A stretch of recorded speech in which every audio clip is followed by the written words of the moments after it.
नमस्कार, मैं डॉक्टर लक्ष्मी गुप्ता, सह प्राध्यापक समाजशास्त्र, राजकीय कन्या महाविद्यालय धौलपुर। आज हम चर्चा करेंगे बीए तृतीय वर्ष का प्रथम प्रश्न पत्र और प्रथम प्रश्न पत्र की प्रथम इकाई, जिसमें प्रमुख विचारक हैं कार्ल मार्क्स। आज हम चर्चा करते हैं कार्ल मार्क्स का जीवन परिचय। कार्ल मार्क्स का जन्म 1818 में जर्मन में हुआ। आप दार्शनिक, अर्थशास्त्र, इतिहासकार, पत्रकार, वैज्ञानिक और समाजवाद के प्रणेता हैं।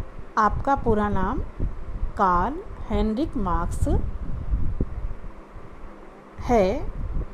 आप यहूदी परिवार में आपका जन्म हुआ और 1824 में इनके परिवार ने ईसाई धर्म स्वीकार कर लिया। 17 वर्ष की अवस्था में कार्ल मार्क्स ने कानून का अध्ययन करने के लिए बर्न विश्वविद्यालय जर्मनी में प्रवेश लिया। तत्पश्चात उन्होंने बर्न और जेना विश्वविद्यालय में साहित्य, इतिहास और दर्शन का अध्ययन किया। इसी काल में वह हीगल के दर्शन से बहुत प्रभावित हुए और उसके पश्चात आपने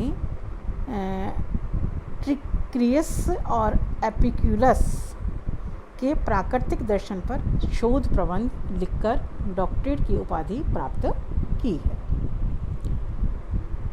शिक्षा प्राप्त करने के पश्चात 1842 में मार्क्स उसी वर्ष कोलोन से प्रकाशित राइनिसे जीतुंग पत्र में पहले लेखक और तत्पश्चात संपादक के रूप में सम्मिलित हुए, किंतु सर्वहारा वर्ग की क्रांति के विचारों के प्रतिपादन और प्रसार करने के कारण 15 महीने बाद ही 1843 में उस पत्र का प्रकाशन बंद हो गया।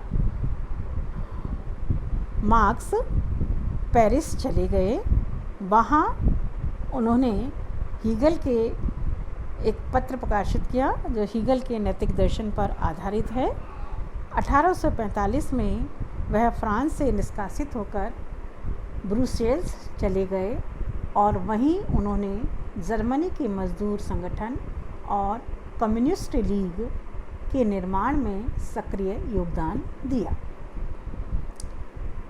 1847 में एंजल्स के साथ अंतर्राष्ट्रीय समाजवाद का प्रथम घोषणा पत्र कम्युनिस्ट मैनिफेस्टो आपने प्रकाशित किया। 1848 में मार्क्स ने पुनः कोलोन में नेवे राइनिसे जीतुंग का संपादन प्रारंभ किया और उसके माध्यम से जर्मनी को समाजवादी क्रांति का संदेश देना आरंभ किया।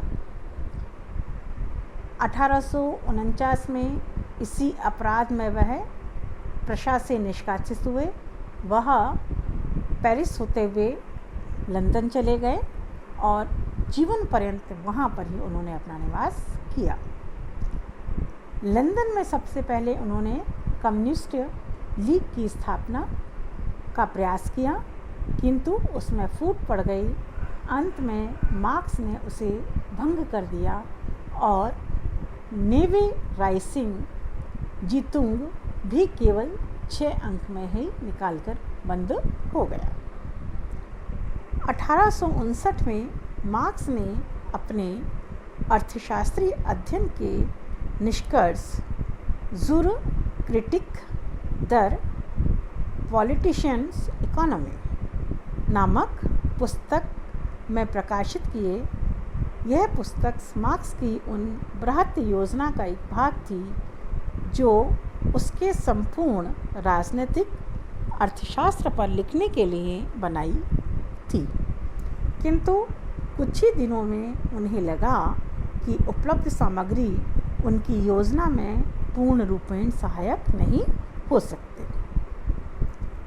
अतः उसने अपनी योजना में परिवर्तन करके एक नए सिरे से लिखना प्रारंभ किया और उसका प्रथम भाग 1867 में दास कैपिटल हिंदी की में पूंजी शीर्षक से प्रगति प्रकाशन मास्को से 4 भागों के नाम से प्रकाशित किया गया। दास कैपिटल के शेष भाग मार्क्स की मृत्यु के बाद एंजेलिस के संपादित करके प्रकाशित किए। वर्ग संघर्ष का सिद्धांत मार्क्स के वैज्ञानिक समाजवाद का मेरुदंड है। इसका विस्तार करके उसने इतिहास की भौतिकतावादी व्याख्या और सरप्लस वैल्यू बेसी मूल्य के सिद्धांत की स्थापना की। मार्क्स के सारे आर्थिक और राजनीतिक निष्कर्ष इन्हीं स्थापनाओं पर आधारित है। 1864 में लंदन में अंतर्राष्ट्रीय मजदूर संघ की स्थापना ने मार्क्स ने बहुत महत्वपूर्ण भूमिका निभाई। संघ की सभी घोषणाएं, नीतिश और कार्यक्रम मार्क्स द्वारा ही तैयार किए जाते हैं। कोई 1 वर्ष तक संघ का कार्य सुचारू रूप से चलता रहा, किंतु बाकुनिन के अराजकतावादी आंदोलन, फ्रांसीसी जर्मन युद्ध और पेरिस कम्यून के चलते अंतर्राष्ट्रीय मजदूर संघ भंग हो गया, किंतु उनकी प्रवृत्ति और चेतना अनेक देशों में समाजवादी और श्रमिक पार्टियों के अस्तित्व के कारण कायम रही। अंतर्राष्ट्रीय मजदूर संघ भंग हो जाने पर मार्क्स ने पुनः लेखनी उठाई, किंतु निरंतर अस्वस्थ होने के कारण उनके शोध कार्य में अनेक बाधाएं आईं। मार्च 14, 1883 में मार्क्स का निधन हो गया। मार्क्स का प्राय सारा जीवन भयानक आर्थिक संकटों के बीच ही व्यतीत होता रहा। धन्यवाद।